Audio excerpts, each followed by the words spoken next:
Hello សម្រាប់បងប្អូនអរគ្នាមានបញ្ហាឃ្លាកធំក្លិនឃ្លាកផ្សាឃ្លាកខ្មៅ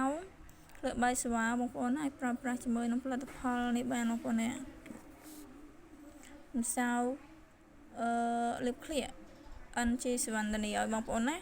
ម្សៅលាបឃ្លាកនេះគឺលាបឲ្យឃ្លាកសបំបត្តិក្លិនហើយនិយាយទៅគឺប្រើឲ្យល្អ 100% តែម្ដងបងប្អូនណាគុណភាព 100% តែម្ដងឲ្យអ៊ុយតែម្ដងនេះថាថាប្រយោជន៍យូរបងប្អូនណាម្សៅលាបឃ្លាកហ្នឹងជួយបំបត្តិក្លិនហ្នឹងឲ្យឃ្លាកស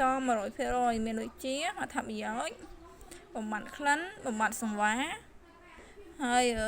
បំបត្តិក្លិនសាចេញពីក្នុងខ្លួនហើយធានាថាស 100% ជូនហើយប្រើបានទាំងបុរសនិងស្ត្រីធានាបងប្អូនណាគឺល្អប្រើមែនតើហើយម្សៅNG ស្វានេះយើងសំចេញពីម្សៅក្រូចខ្យងម្សៅផ្កាឡាវេនឌ័រ